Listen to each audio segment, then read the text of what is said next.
Hello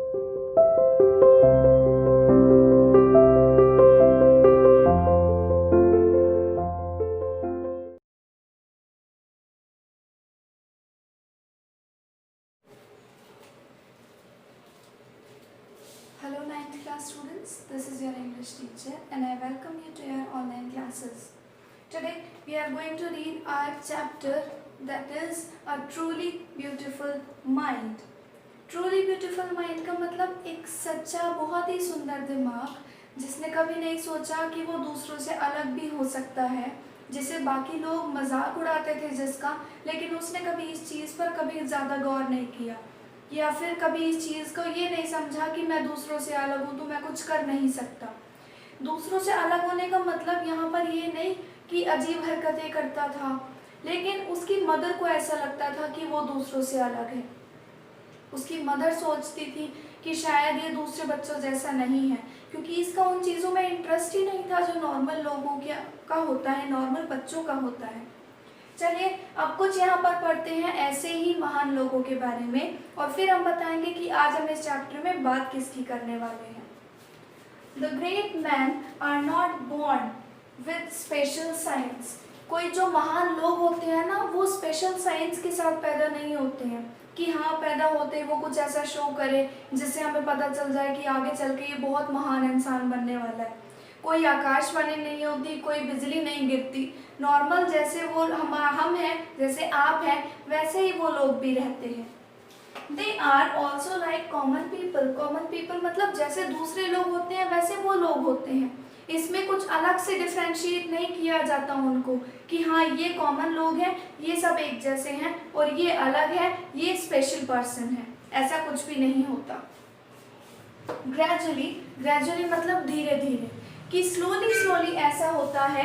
दे develop some specific qualities, धीरे धीरे वो अपने अंदर उन क्वालिटीज़ को पैदा करते हैं, उन क्वालिटीज़ को बनाते हैं जो उन्हें लगता है कि ये चीज़ ऐसा नहीं है कि मतलब उनको ऐसा लगता है कि मैं कुछ अलग कर सकता हूँ और उसी टाइम वो कुछ अलग करना शुरू कर देते हैं।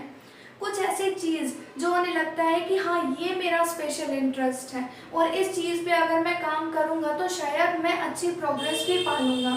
लेकिन अब यहाँ बात करेंगे कि मतलब कोशिश तो हर कोई करता है, फिर हर कोई इतना आगे क्यों नहीं बढ़ पाता। लोगों का कॉन्फिडेंस, लोगों का एंथुसियाज्म मतलब लगन उन्हें आगे लेकर जाता है और उन्हें एक अच्छा और एक बड़ा इंसान बनाने में मदद करता है। अगर आपके अंदर लगन है कुछ अच्छा करने की तो क्या पता आप में से भी कोई बच्चा स्पेशल हो सकता है, आप में से भी कोई बच्चा आगे जाकर अपनी फील्ड में अपने इंटरेस्ट के साथ कुछ अच्छा काम कर सकता है।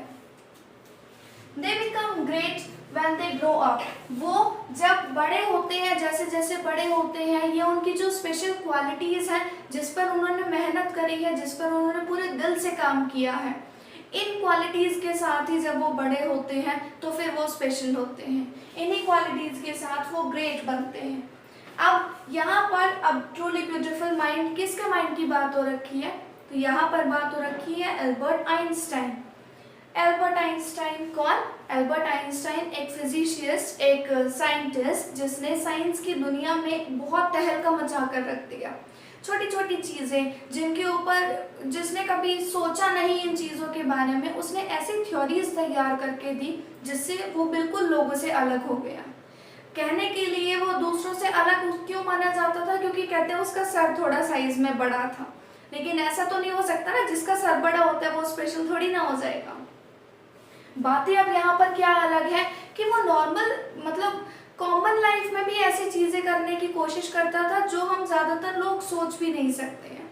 शायद यही उसकी जो क्वालिटी थी, यही जो उसकी अच्छी बात थी, वो उसे आगे लेकर जाती है और यही एल्बर्ट आइंस्टाइन को एक सिनोनिम बना देती है। मतलब उसका नाम आज के टाइम में जो बहुत ही होशियार बच्चे होते हैं उनके लिए एक एडजेक्टिव, एक सिनोनिम का काम करता है।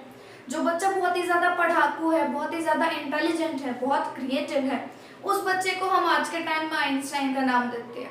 कहने को तो मजाक में कह रहे हैं, लेकिन वो आइंस्टाइन की जो उपाधि हमने उसे दे दी है, हम सब जानते हैं कि वो बच्चा आगे जाके सच में ऐसा कुछ कर सकता है। चलिए अब यहाँ तो हमने पढ़ी है उन स्पेशल लोगों की बातें, उन स्पेशल लोगों के बारे में बात की है। अब हम पढ़ेंगे एल्बर्ट आइंस्टाइन के बारे में कि वो कैसे स्पेशल हुआ, वो कैसे अलग हुआ। इसके लिए हमें टेक्स्ट पे जाना पड़ेगा। चलिए टेक्स्ट की तरफ। We shall now read about a young German civil servant who took the world by storm about 100 years ago. हम आज पढ़ेंगे एक ऐसे जर्मन सिविल इंसान के बारे में, नॉर्मल सिटीज़न के बारे में, जिसने कई 100 साल पहले इस दुनिया को हिला कर रख दिया था। In the summer of 1905, the 26-year-old published in quick succession 4 groundbreaking papers.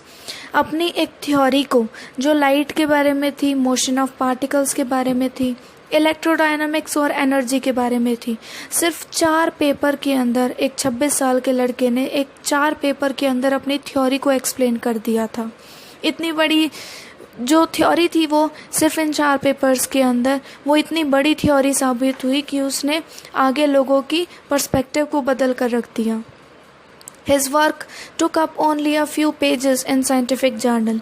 कहने को तो सिर्फ कुछ पेजेस ही लगे थे उसके काम में, but changed forever our understanding of space, time and entire cosmos. पूरी दुनिया को समझने में हमारा नज़रिया ही चेंज कर दिया। और इसीलिए जो आज के टाइम में है वो आइंस्टाइन एक इंटेलिजेंट पर्सन का सिनोनिम बन गया है। कोई बहुत ही ज़्यादा होशियार इंसान, जब उसे सिनोनिम एडजेक्टिव कोई देना होता है तो उस टाइम पर हम आइंस्टाइन एक सिनोनिम की तरह यूज़ करते हैं। 50 years after his death, Albert Einstein's genius still reigns.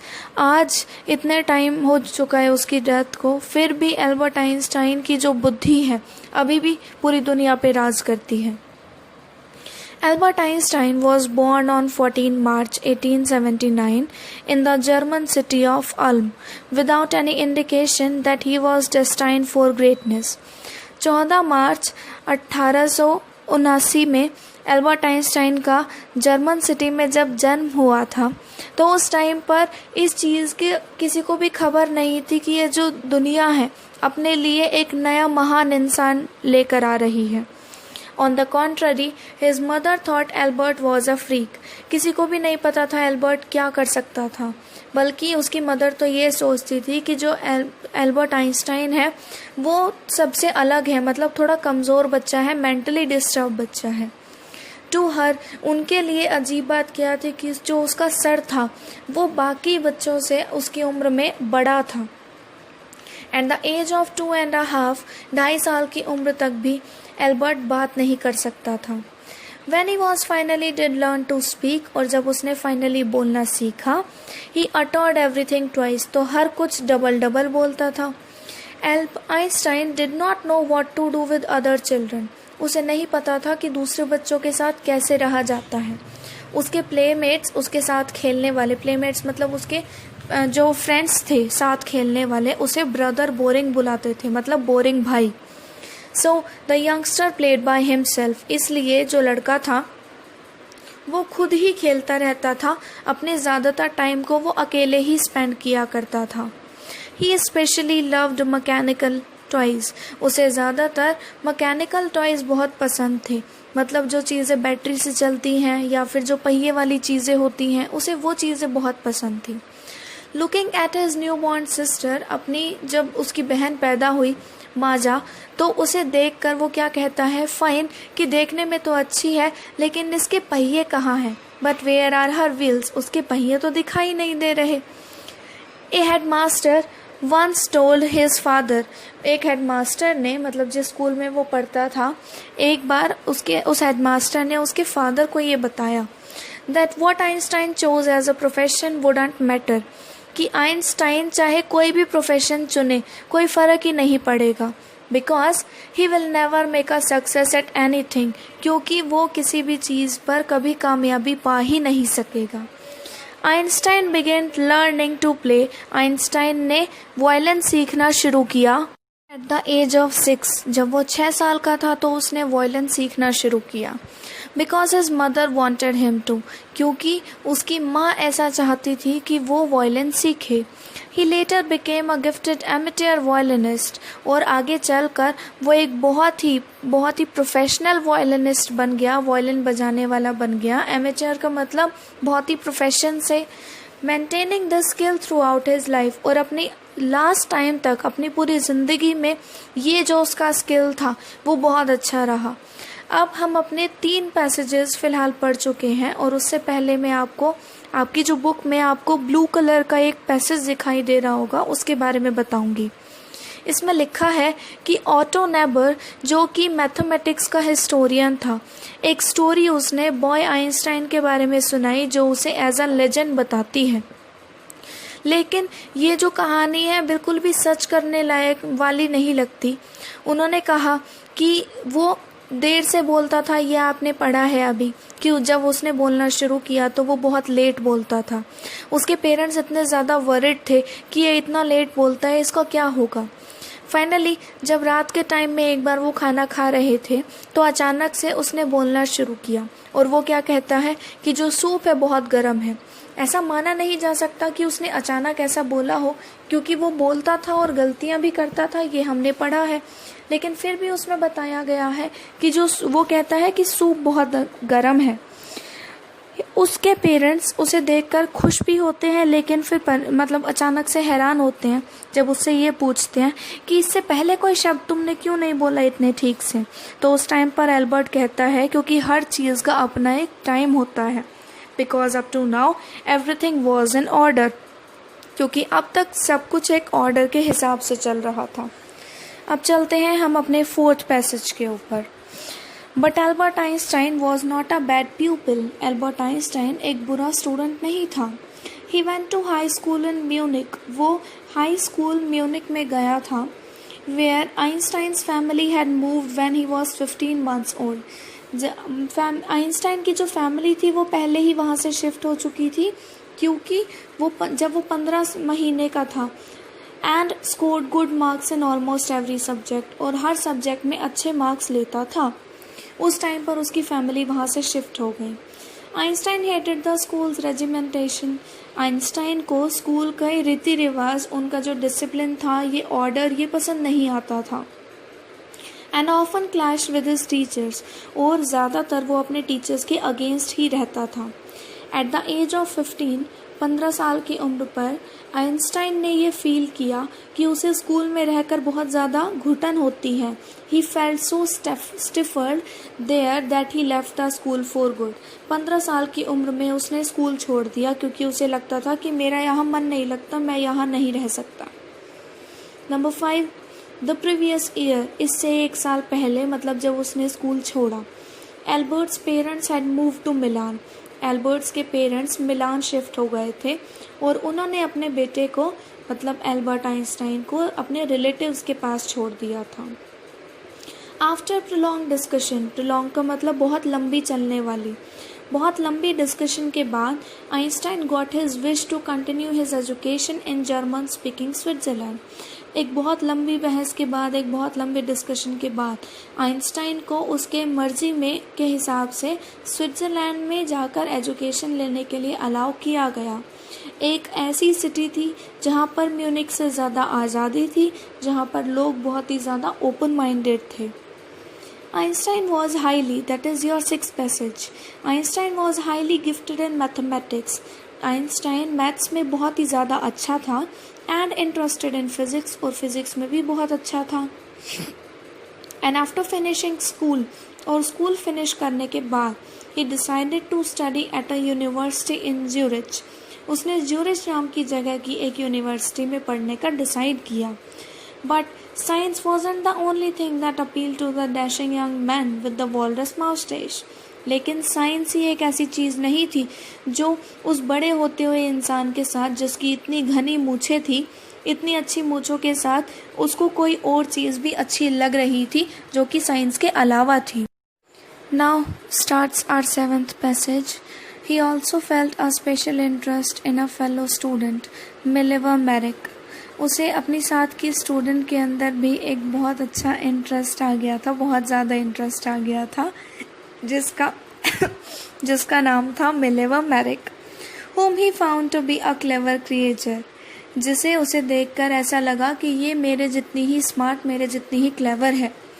This young Serb, ये जो जवान लड़का था, had come to Switzerland, sorry ये जो जवान लड़की थी, had come to Switzerland because the university of Zurich was one of the few in Europe, क्योंकि यूरोप में पाई जाने वाली जो ज्यूरिच की यूनिवर्सिटी थी वो एक ऐसी ही यूनिवर्सिटी थी जहाँ पर लेडीज़ को, जहाँ पर वुमेन को डिग्रीज मिल सकती थी।